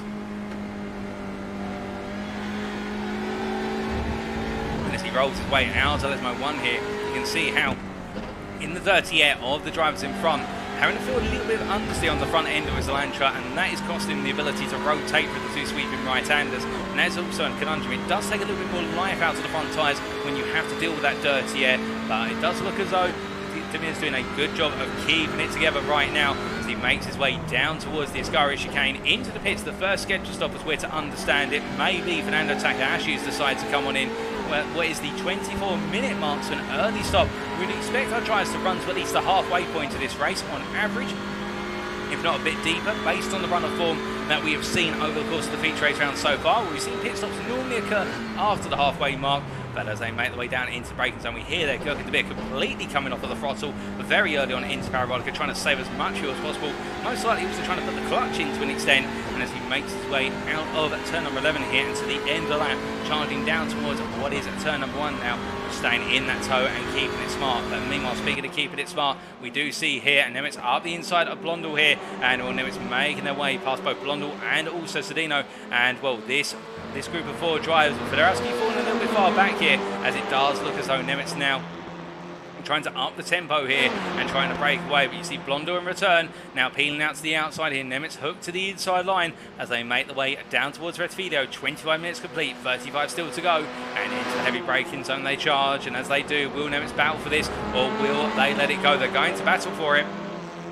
And I think this battling could be a little bit costly as we hear that Daniel Sedino's into the pit lane. And I suspect, given the fact that Blondel has stayed out, that could be for a drive-through penalty. And it is the case, in fact, you could see there, unless I'm very much mistaken, I believe that is Daniel Sedino making his way through. It was a drive-through penalty for Daniel Sedino for picking up 9 instant points. For those off tracks and other incidents have occurred. Very unfortunate for Sedino. That really will hurt his race. But you can imagine here with Blondel and Nemitz battling as much as they are, well, could it be the case that they gradually push themselves backwards towards Sedino, given the amount of battling they're doing? Because they're right now running in the 203s, whereas everybody else in front of them is running in the 202s, if not the 201s.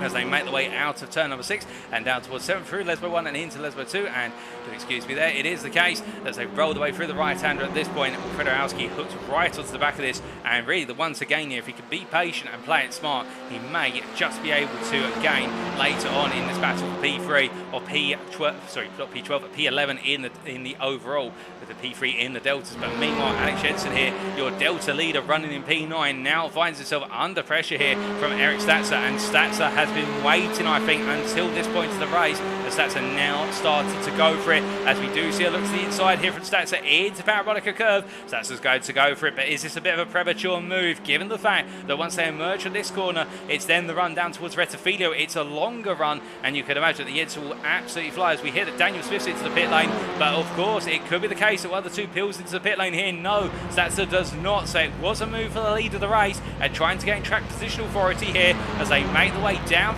towards turn number 1 across that timeline. And now Jensen ahead of what is Jensen trying to get ahead of Stetzer, I should say, mincing my words there, but he backs off down. I think Alex Jensen now playing the game of, right, I'm not going to hold the lead of this run. It's the case that my rival wants the lead. I need to save fuel and get the lead back on strategy. But Eric Stetzer, you can imagine if he sees that, he might try and push on here and break off into distance. So the 789 driver, or he's now really got to break away or target breaking away, because I think Alex Jensen may have this one under control as they make the way under the board and heading down towards turns 4 and 5.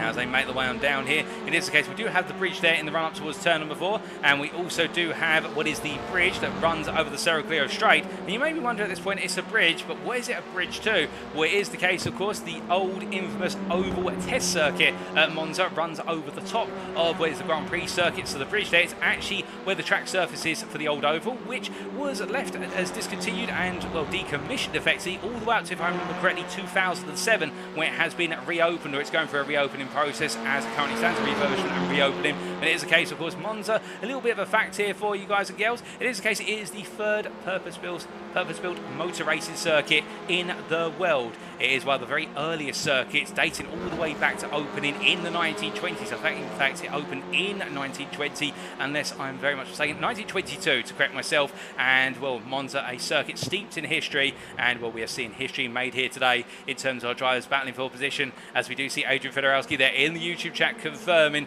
that he's running a Dragon Ball Super livery, which is great to hear. And, well, I can imagine there might be some of you tuning in who are fans of Dragon Ball, but as meanwhile, in this case, Alex Jensen won't be thinking about Dragon Ball. He'll be thinking about how he's going to out-drag his rival down towards turn number 1 here. And as they make the way out of the parabolic, Jensen coming into the pits here. He's decided to go for the undercut. Well, he's reached the end of that fuel tank, and that will release Stetzer to essentially run towards what is the lead, albeit now he's got to try and overcut his rival. But the question will be, of course, with Casey Nemitz also coming into the pits. They're not quite at that halfway point. How will this all play out in big practice? Well, it will be one of those situations whereby Jensen and Nemitz right now will be looking to try and find themselves a little bit of company out of the circuit to be able to get the tow. They're the first drivers outside of Takahashi to make their scheduled stop. Meanwhile, further up the road, Aaron Lahr here, as we see them making their way underneath the bridge. We're heading up towards where's the Regia chicane. Aaron Lahr definitely under pressure here from Gurka De Beer, and, well, here's the case as they make the way on through. Of course, with Daniel Swift coming into the pit lane, Daniel Swift deciding to go early with regards to that pit stop as well. You can imagine it is one of those cases whereby De Beer and also Lahr will be thinking about what is Swift planning. And speaking of Daniel Swift, where is our Alpha driver? Here he is, the Talkstick Racing driver, and he has come out behind what is Casey Nemitz and Sedino. And, well, Casey Nemitz has had a very quick start. Now that is a little bit surprising. In fact, Casey Nemitz has not pitted. My apologies. We thought Casey Nemitz had pitted. They have not. So it is the case. Has got some company as Daniel Smith, and that could really help out Daniel Smith in terms of what is the tow and gaining some lap time here on his rivals, because he will have some drivers to run with. The gap between Smith and Nemitz right now, 1.5 seconds, and about 1.5 seconds is where you start to feel a little bit of a pull in the draft, or a little bit of that tow, that straight line speed gain in the slipstream, and that is what Smith will be capitalising on here. You can imagine he'll push a little bit more through the Lesbos here, in fact bringing that gap down by 2 tenths after Lesbo 1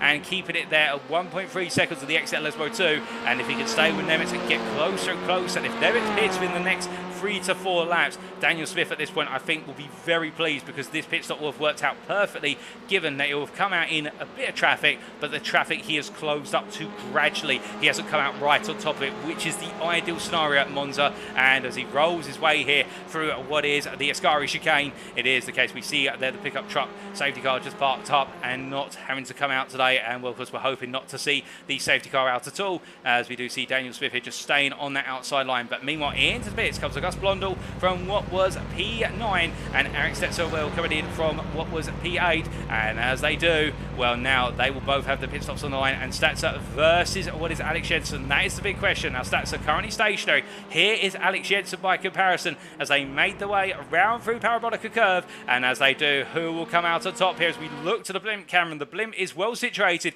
and there you can see is Eric Stetzer coming out of the pit lane. Of course, he is going slowly at the moment, so it looks like he's very far ahead, but you can see, look at how it's the case that Alex Jensen is getting closer and closer here. It's going to be close between them in the run down towards turn number 1, but Alex Jensen goes on through to retake what we believe is the effective lead in the Delta class, and that will be effectively, I believe, P8 overall as things stand. Once all the pit stops have been made, P8 or P9, but Alex Jensen has made it work, and the undercut has gone well. But there's only one thing, of course, that will be on his mind. Will the car fall away towards the end of this race, particularly in the last 15 minutes, and will we see the Honda Civic tyre car of Eric Statzer really come into its prime and go hunting? The gap between the two of them is now up to 2.24 seconds. Jensen has timed that pit stop perfectly in terms of the undercut. He's gained himself effectively what is 2 seconds over his rivals. We see Statzer there's drifting his way or sliding his way into a gear. You can feel just from the body language of the car there, Statzer a little bit frustrated with the fact that he's lost out in terms of that time to, but he can't afford to get aggravated right now. He's got to settle down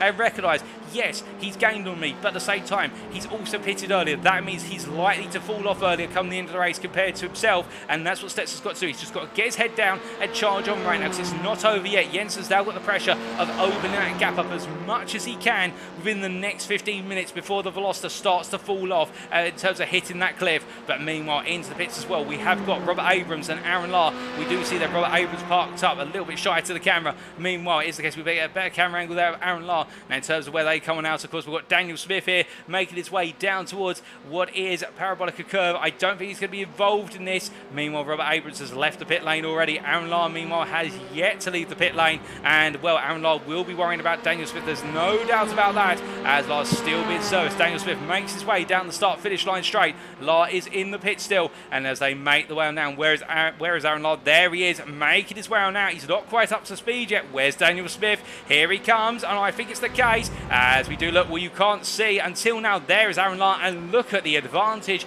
that Daniel Smith has gained from going for the undercut there over Aaron Lahr. He has gained effectively what is about 5 to 6 seconds over Aaron Lahr, and that is from the fact he timed that pit stop to perfection, came out into distant traffic, gained the tow, and, well, in the end, the lap times have shown for it. It's the case that Daniel Smith was able to put a 2:02.6 that last lap, and that lap has really sealed the deal for the Alfa driver. But of course, he will have the fact that because of the undercut, he will start to feel the car fall away a little bit earlier towards the end of the race. Remember, of course, that other drivers have taken on tyres to the pit lane. They've all decided just to put the fuel in and keep on going, as I'm to understand it. But as they make the way on round at this point, it is because we still do have our top 6 who've yet to hit, plus also our P8 driver, Daniel Sedino, who right now I think is just literally trying to go as long as possible. And here is the Blue Flag Motorsports driver with that unfortunate drive-through penalty, of course, really scuppering his race intentions. He can only just keep going as long as he can and hope that somebody else has an incident and he stays clear of it. But meanwhile, into the pits comes Francois Schink.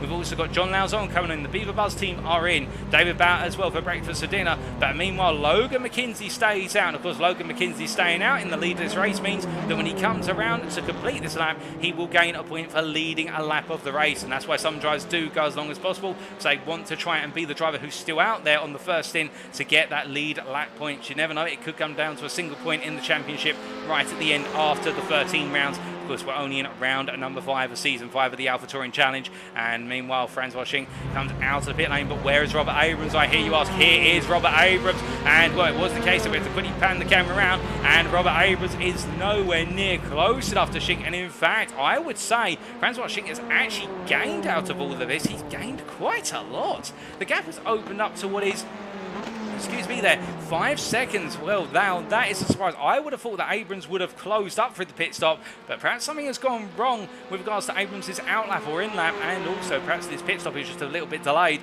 But Schink has definitely gained massively, and now if he can keep this up and not fall backwards to Robert Abrams with that advantage, I think Schink will feel as though he's on another level, as here comes Robert Abrams by comparison. But that gap is not small. That is a painful gap, and if anything, I think John Lauzon now will feel buoyant in the fact that he can potentially go hunting after Abrams at the end of this race. The gap between the pair of them there, 3.5 seconds. We'll have to wait to see if Abrams is able to break away.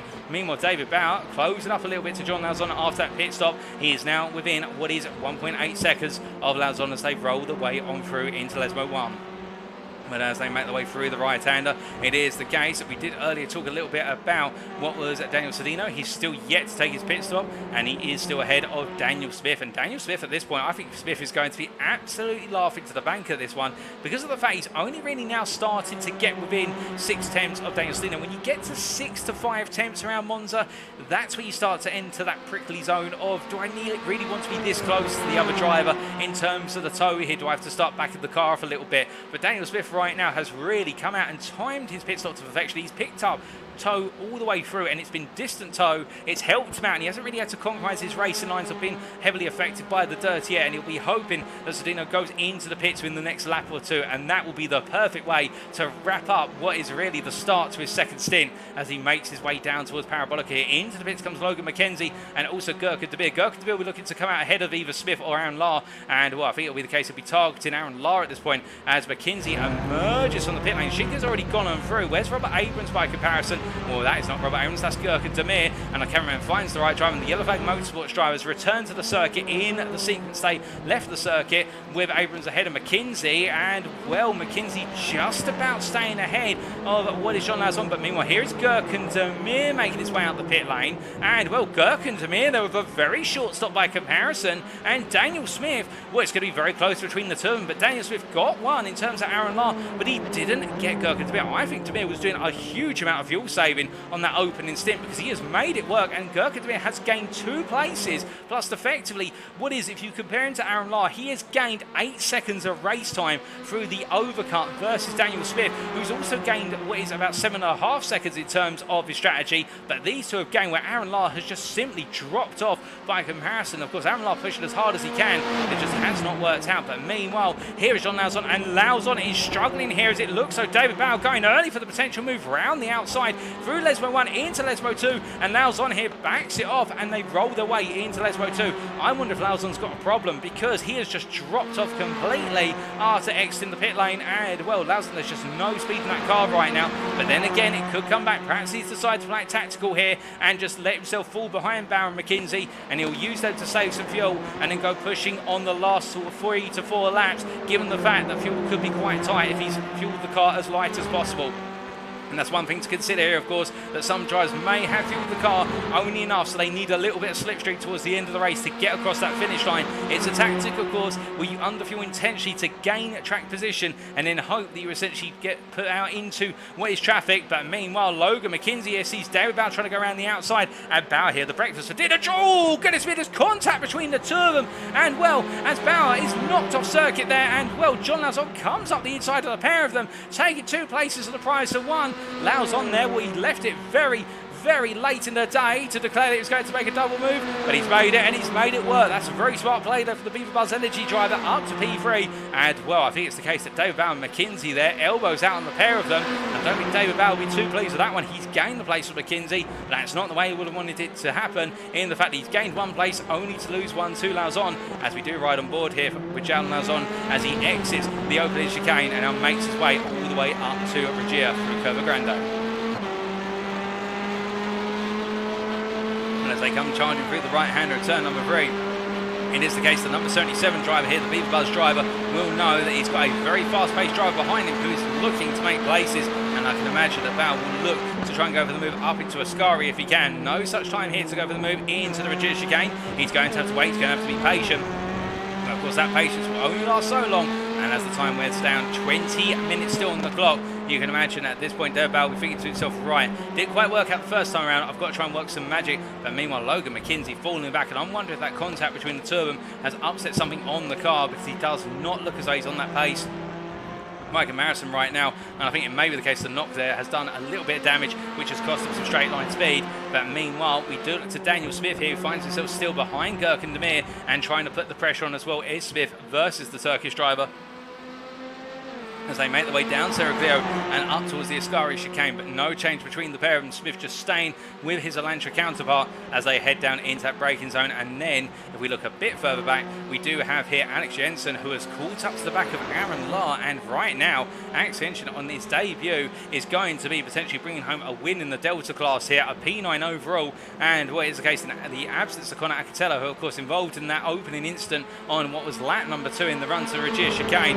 Alex Jensen is picking up the pieces in emphatic fashion, and this is brilliant stuff from the debutant, as we see behind there Eric Statzer trying to stay with him, but not quite there at the moment, and of course not in the tow of a car in front, and that is only hurting him more and more on the long straight.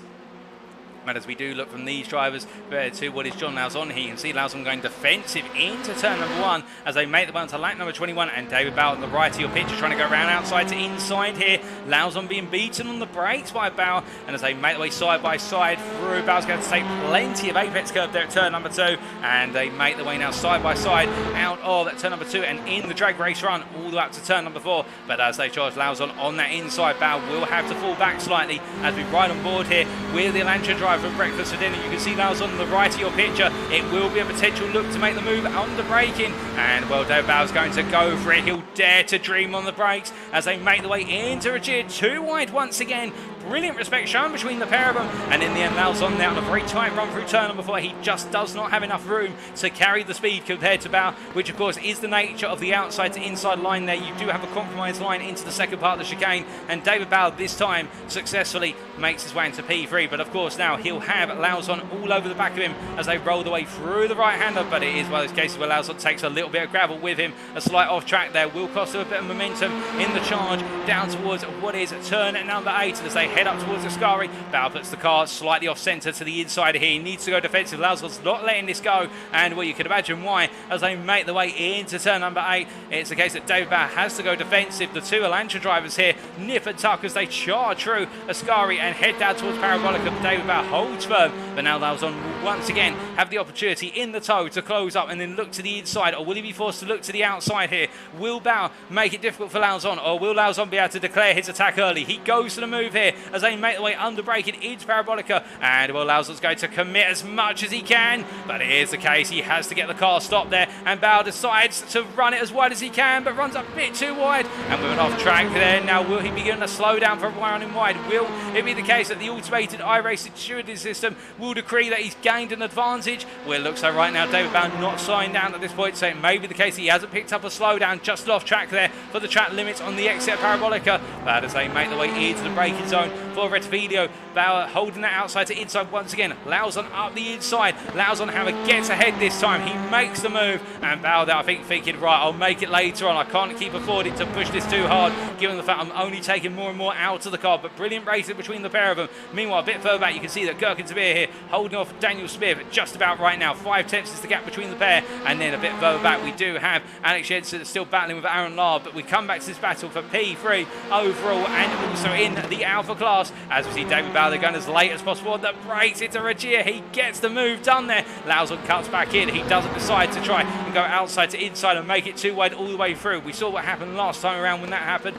It was the case that Lauzon losing out through the apex of turn number 5. He's learned from that one and decided this time he's going to play it a little bit smarter as they make the way through Lesbo 1 into Lesbo 2 and out of the second of the two Lesbos. Meanwhile, Gus Blondell came into the pit lane only moments ago. Unfortunately, I can tell you is the case that was for his scheduled stop, and in doing so, Blondell has dropped all the way down to P13. A difficult race of Blondell behind Daniel Sedina right now by a margin of what is 3 seconds. But as they make the way all the way through and up into towards Ascari, this battle for P3 raging on still. But I think there is a bit of a calm before another storm right now. 15 minutes still left on the clock, and John Lauzon definitely right now, I think, picking that opportunity and trying to see where Bauer is weaker, where it's the case that he looks a little bit vulnerable. But in return, of course, they have to worry about the fact that Logan McKenzie is not too far behind, and there is Logan McKenzie, of course, in the Yellow Flag Motorsport Hyundai Elantra, just waiting for that opportunity as he comes charging down. And then there is Gherkin Zabir being chased by Daniel Smith in the battle for P6 overall and in the Alpha class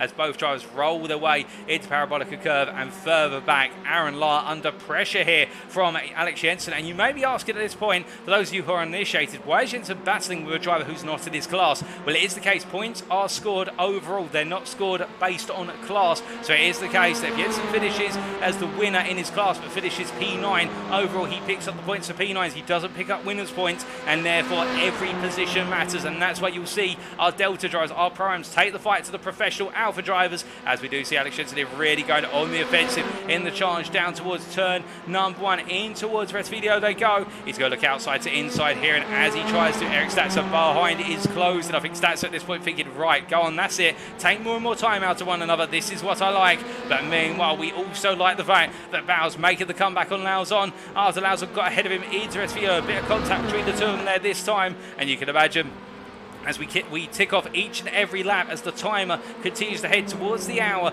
It is the case that what is very calm at the moment, albeit very respectful. The respect will still be there, but the elbows will now start to come out a little bit more as they go closer and closer towards what is the final 5 minutes. But meanwhile, a bit further down the order, it is the case in the battle for P15. Fernando Takahashi battling with Casey Nemitz, and Takahashi into the pits for what is his scheduled stop. And Takahashi, of course, coming in earlier on for what was the damage to the car. And well, that was in contact with the drivers much earlier on, and Takahashi having a difficult down. I believe that contact was, unless I'm mistaken, with Travis Hoare, though I may be mistaken on that one. But Casey Nemitz in the meantime gaining that P15 position, and Nemitz was with a difficult debut, but plenty to take away from today, no doubt about that, as Jerome Virgilio continues to try and close on up here in a recovery drive after that second lap incident. But as we do look from what is Jerome Virgilio here to his teammate, and now John Lauzon up the inside this time in the run into Parabolica, and as they exit the corner, he'll have the momentum. They charge on out, and as they head down the start finish straight here, absolutely wonderful blimp camera here, giving you a perspective of how long the straight is from a distance, and we can see Lauzon there on the insider to him, the leftmost speck on the camera on the right hand. Meanwhile, it is there David Bauer, and Bauer's got the run down towards turn number 1, but as they head into the braking zone and head underneath our blimp camera as close as possible to underneath it, you can see how Lauzon now trying to really hold the brakes on that inside, trying to drag the car alongside Bauer. And that's a technique you can do, of course, in a heavy braking zone. What you do is that you essentially go 100% brake or as close as possible, and then you slightly lift off as the car comes towards stopping, and by doing so you extend your braking, but what you also try and do is keep the car alongside your rival, really make your rival then have to try and find a way to do a switchback or a cutback, as we like to refer to it. And that's what Lauzon's doing there. He's keeping the car fully alongside David Bauer to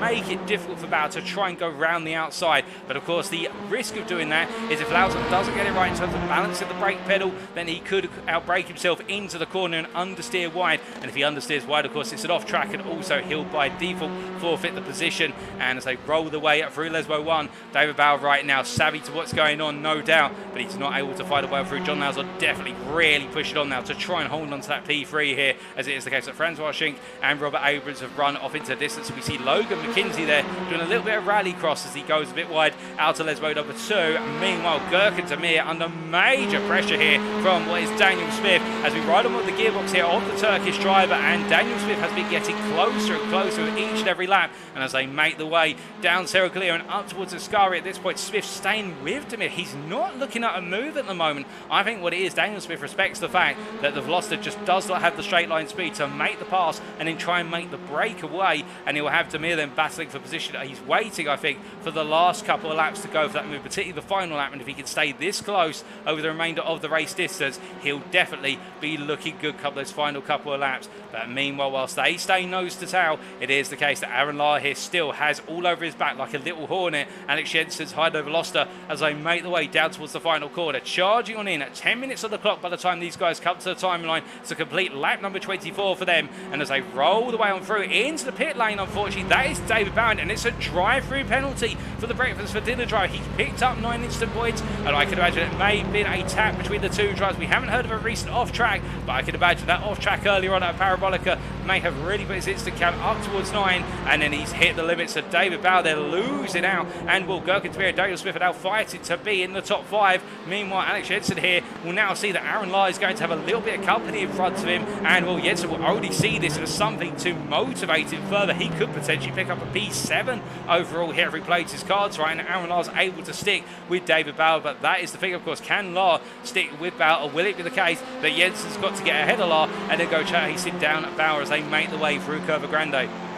Well, of course, only they will know, and we'll only find out over the remaining time of this race. But as they make the way on through, it is the case that we do look from them to our race leader here, who we haven't really talked too much about after he broke away following his pit stop. And Francois Schinck here is just in a world of his own, leading this race right now by what is a margin of 8.5 seconds. This is absolutely dominant form from the Beaver Buzz Energy driver. There's just no way, I think, that Robert Abrams could touch him today. And whilst it has really been the Robert Abrams show at Alton Park, it is the case that today it is the Francois Schinck show. He picked up the brilliant pole position, and he's looking good right now to win this race. Of course, commentators curse not hitting him at the worst possible hour, but you can imagine that Robert Abrams at this point will settle for that P2, and well, it will cut his advantage in the championship. There's no doubt about that. That 42-point advantage will come down. I think Abrams will not be too worried given the fact that he does seem to be the driver with that slight pace advantage overall and that momentum on his side, but she definitely putting a dent into that momentum here at Monza if things finish as they currently stand. But meanwhile, John Low's on with David Bauer having to take a drive-through penalty. The pressure is off of the Beaver Buzz driver, and Beaver Buzz Energy looking to have two drivers on that overall and that Alpha podium if things are to finish as they currently stand. But meanwhile, Alex Jensen here continuing to put that pressure on Aaron Lahr, and as we ride on board here with Jensen, you can see as he makes his way out of Parabolica Curve, it is the case that David Bauer only 1.4 seconds up the road, 1.2 from the pair of them really. It is the case that Jensen really staying in the draft, but he's not able to close. You can see the straight line speed difference here. He's in the tow, but does he do any fuel saving here? No, he doesn't, as we listened in there just to hear whether he was lifting and coasting to try and save some fuel to make sure he's got the fuel to get to the end of the race or go aggressive. It is the case that yesterday I think feels though he's got to give it his all in order to try and find his way past the Elantra driver, but Aaron Lahr showing just how strong that Elantra is on the straights. But with the two of them staying with David Bauer, it is the case as well. Aaron Lahr getting that distant tow, that will help him 1 to 2 mile an hour on the shorter straights and perhaps up to 3 mile an hour on the longer straights as they make the way down towards the Regia chicane. But you can see how Jensen's staying with him, but at the same time Eric Stats are only 1.3 seconds behind this group, and as they roll their way through the Regia chicane this time, you can see how Jensen much closer, much more comfortable now in this race at tackling those curves. He's been saving it all up for the final few minutes, 7 minutes on the timer plus the final lap, and now we will start to see those Elantras fall away and all the other cars start to really build up the pace here. None more so than Alex Jensen's velocity here. You can see how through Sector 2 in particular, it is the case he's able to close up. He just does not have the run down the straightaways here to be able to get the job done. Meanwhile, Gurkin to be a bit further up the road in P5 right now, trying to hold on to the final spot in the overall top 5, rolling his way through Ascari.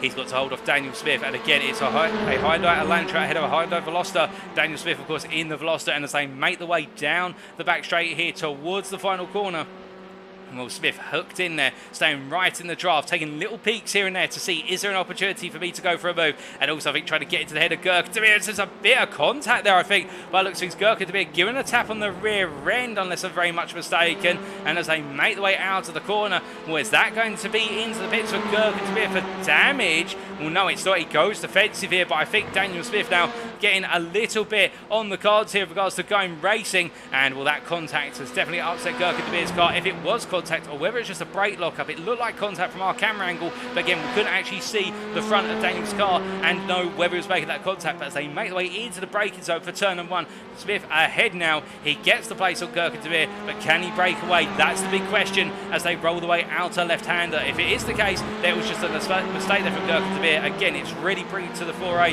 the fact the Elantras have started to fill that limit, whereas the other cars are not. And right now David Bauer I think is starting to fill his limit as he is gradually falling backwards here to Aaron Lahr. He's dropped another 10th. They're getting now 1.1 second as they make the way up towards Regia this time around. And Jensen at this point, well, he'll be worrying about Eric Statzer behind. And here is the Honda Civic, I should say, Hyundai on the brain. The Honda Civic Type R driver, the privateer, who right now trying to stay with this group ahead. But it does look as though Statzer himself, I don't think he'll complain too much if he brings home this P10. It'll be an overall P10. And I think that is his first top 10 of the series, in fact, unless I'm very much mistaken. And the 789 driver, P2 as well in the Delta class here today. That was some good points on the cards, and that will really benefit Statzer. No doubt about that as he rolls his way there through the right-hander of Lesmo number 2. But as he makes his way on down here, it is the case of drivers charging on through, still making their way on towards Ascari. No change at this point in time, all pushing on. We've still got the time ticking on down, and Aaron Lahr at this point, I think we're just hoping the race ends sooner rather than later, because that pressure right now from the Delta driver behind of Jensen is only getting tougher and tougher to handle as they make the way down towards Parabolica. But as they head on down, as the case that Daniel Smith ahead of Gurkin de Beer and staying ahead as they make their way into the corner. Last time around, of course, where we saw Gurkin de Beer having a little bit of a moment, whether that was enforced or whether it's the case of his own volition, we're not 100% sure, but definitely it's the case that Gurkin de Beer looks as though he's now in that position where as he goes hunting, he hasn't got too much momentum to hunt with. The gap between Smith and de Beer standing at 4 tenths as they came across the timeline, and as they make the way down to the opening corner, will we see De Beer get close enough to look for the move on the inside? When it's down to 2 tenths, it's still closing little by little but nowhere near enough here. 4 minutes to go plus the final lap, and this battle intensifying as they roll the way on through. Meanwhile, a bit further back, we do see Jerome Bajulas here looking for the move of Casey Nemetz in his recovery drive and looking for the move of P15. Takes a look up the inside into Ascari, but Nemetz there not falling for that one. The little fake to the inside. It was the case Bajulas too far back to go up the inside there and just trying to get to Nemetz's head, but Nemetz aware of that one as they make the way down towards Parabolica Curve here, and as they come charging down. Definitely a difficult day for Jerome Bajulas, whereas his teammates will be sharing the podium, it looks like. Bajulas, meanwhile, will be nowhere near the top 10, let alone the podium, and an unfortunate day of racing for him, but still plenty of rounds and races to go. There's no question that he is one of the contenders for the top 5 of the championship as a minimum. He just needs a good run, and today has not been his day as he makes his way out of the final corner and onto another lap, onto lap number 28, chased after Casey Nemetz here. And will he go for the move? He's looking for out the inside here, and I think Nemetz isn't going to battle this one too hard given the pace that Bajulas has shown, and Bajulas gets his nose ahead already, and he's going to peel back in front. Nemetz in return looks to go to the inside there, trying to go for the switchback on the straight, but it's not to happen. It is the case Bajulas outbraking the Honda driver and taking the Hyundai Elantra up a position. But as we look from them from the battle for P15 to the battle for P5, you see how Daniel Swift definitely being closed up as they make the way towards the end of their current lap, and will our race leader Francois Sching onto lap number 29 already. We will have 2 more laps, so we will have 31 laps here today in the 60 minutes as I'm to understand it. And as they roll the way through the right-hander, it is the case. Well, no, we'll have 30 laps. My apologies, can't do maths today as well, it would seem. We've got 2 more laps to go, including the one our leader is currently on, and the lap that these two are about to go on. So 30 laps of racing here, and Daniel Smith has got to try and hold on versus Gurka Demir, and Demir all over the back of him now as they make the way down the start-finish straight. You can see that Swift doing a little bit of a bob and weave as they head on down, and McKinsey doing the same to try and break the toe for the drivers behind. But Smith at this point just hold on, and Demir all over the back of Smith as they roll their way into Redfield. But as we ride on board here with Gurka Demir, it is a case backing off there so as not to hit the rear of his rival, but definitely getting the run and feeling as though he's gotten the measure of Smith as the time continues to dig down.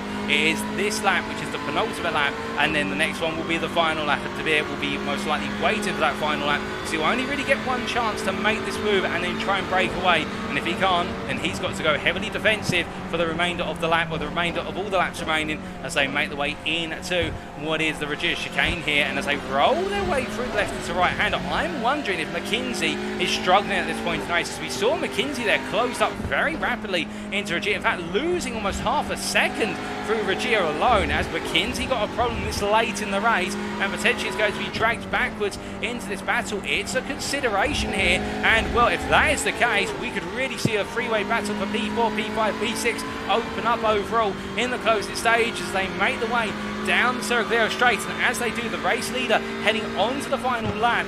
Meanwhile, as we can see on the circuit map at the top right corner of your screen, the number 1 car there, in terms of position out of the circuit, making its way to the timing line. Francois Sching takes our drives onto the lead lap. And as they do, we stay focused here on that battle for P4. And Logan McKinsey is definitely struggling. He's having to weave here on the run to Parabolica. He's not in a happy place as the Yellow Flag Motorsports driver. Something has gone very wrong, and it is the case that right now he's going to be looking vulnerable on that final lap. Meanwhile, in the rear of your picture, you can see Aaron Lars still under pressure from Alex Jensen, as meanwhile our 3 drivers here roll their way through the final corner, and onto one more lap they go as the timer comes to a close. An hour is complete and the checker flag will be out the next time around. We will have Barney Flag waving the white flag very shortly for these drivers as they make the way on through, but as they come charge across the line, you can see McKinsey under major pressure here. Something has just fallen away. I think he may have underfueled, and he hasn't got enough fuel to go full attack to the end of the race, and he's having to lift a coast in order to be able to get to the end, and that's what's costing the pace right now.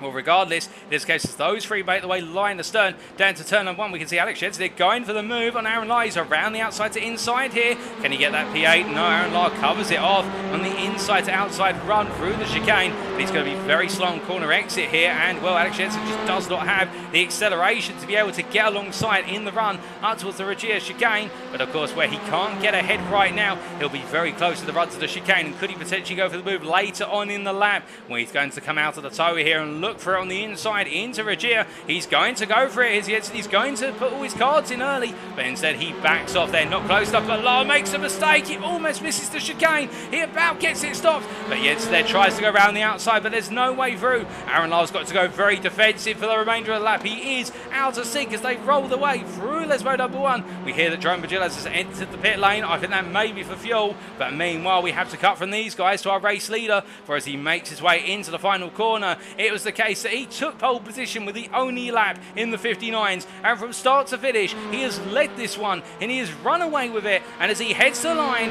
here is your winner. It is Francois Schenk from Beaver Buzz Energy who takes the win overall and in the Alpha class today here at Monza in round 5 of season 5 of the Alpha Touring Challenge. It will then be Robert Abrams who comes on home P2, knowing that his championship advantage to Francois Schenk has been cut from 42 points to significantly less, but P2 all the same, and he'll be pleased with the damage limitation. And then John Lauzon will make it 2 drivers of Beaver Buzz on the podium with a deserved P3 holding on to the bitter end. But what about Gurkan Tabir? Could he hold on to P4 come the finish? Well, as they roll the way through the final corner here, it is the case. They make the way on around and head to the timeline, and it will be Gurkan Tabir who takes that P4 off of Daniel Smith right at the close. Daniel Smith P5, David Bauer P6, and then Aaron Lar, well, he's going to be charging to the line. Can he hold off what is Jensen? No, in fact, Jensen just creeping ahead there on the finish line. I think it being photo finish between the two of them. Alex Jensen on his debut picks up a P7 overall, and that is the win in the Delta class ahead of Aaron Lar and Eric Statzer P9. And then we have Logan McKenzie P10, and Adrian Fedorowski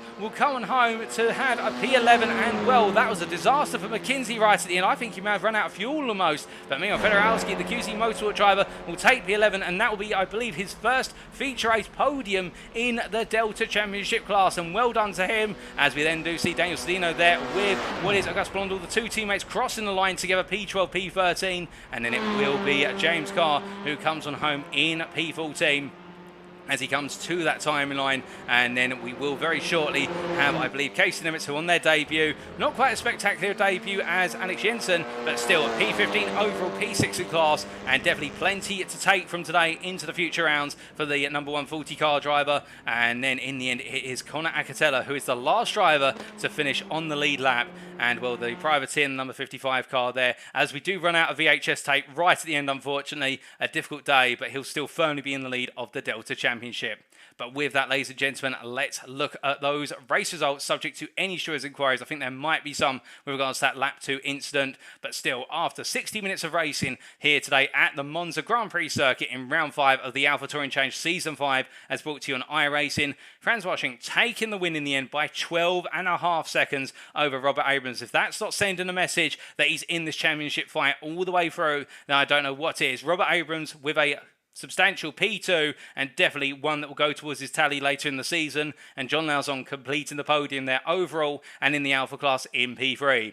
Gurkan Tabir holding on for P4, and then a resilient drive to P4 for the Turkish driver ahead of Daniel Smith, and then David Bauer just outside the top 5, P6, with Alex Jensen taking a P7, the winning driver in the Delta class, if you will. Great points on the board there for the debutant. Aaron Lar P8, Eric Statzer P9, Logan McKenzie running out right at the end, running out of steam. P10 for him after what was looking to be a solid potential top 6 finish. It all went the wrong way in the final stages. Adrian Fedorowski P11 ahead of Daniel Sedino P12, and Auguste Blondel, James Carr and Casey Nimitz completing the top 15. And then we do see that Jerome Bagilas, in fact, the classification saying in Conor Acatella P17. I'm not entirely sure what exactly has happened there, but it is the case that Jerome Bagilas has been classified as P16, Acatella P17, Fernando Takahashi P18, and as we do look outside our top 18, Matt Shepka P19, Travis Hoare P20, Giovanni Romano P21, and Justin Rhodes, unfortunately, not able to take to the grid today. He will not be classified for this race, having not completed 50% of the race distance. So I do believe that will mean also Giovanni Romano and Travis Hall will not be classified either, given they did not make 50% of the laps completed by the leader. So only 19 finishers today for a relatively calm race at Monza, it has to be said, with some great battles that really built up towards the end. Unfortunately, with that, ladies and gentlemen, whereas we would normally now take you to your update to the championship standings, the championship standings are still in the process of being updated, as I'm to understand it. So it is the case we won't be able to show you those, but we'll definitely show you those in a week's time. But until then, we can say thank you very much for watching. And if you have enjoyed this round of the AlphaTauri Challenge Season 5 and you want to know more about the series, the drivers and everything else we do outside of the racing, then why not check out our official links, including our website at what is alphatouringchallenge.wordpress.com. Alternatively, if you're sat there right now and thinking, I love touring car racing drivers, I have that Honda Civic Type R, I have that Audi RS3 or everything else in between, and I want to get in on the mix, I want to be out there and be just as fast as those guys out on the circuit, then why not head to our Discord using the link on screen. That invite link is available, and it is the case you could sign up today and get involved in the remaining rounds of the series. Oh, speaking of rounds, it is the case our drivers will have packed up their bags and will now be making their way from Italy to what is Austria. It's just a little bit further north, but it is the case. So we head into the Red Bull Ring circuit for round number 6, and whilst the racing will be occurring on Monday the 15th of August, we'll be bringing all of the racing action to you on Sunday the 21st of August, ladies and gentlemen. It will be the case that we'll have to wait just over a week for the next round, but it's going to be fast, it's going to be furious, and at the shorter national circuit, well, it is going to be a very tactical race, there's no doubt about that. But until then, we have been the AlphaTauri Challenge. I've been your host and commentator, Paul TX141 Walsh, also known as Brit of the Spit. And until next time, have a great weekend. Remember to stay safe, stay well, and stay smiling. But most importantly, remember to stay on track. Good night.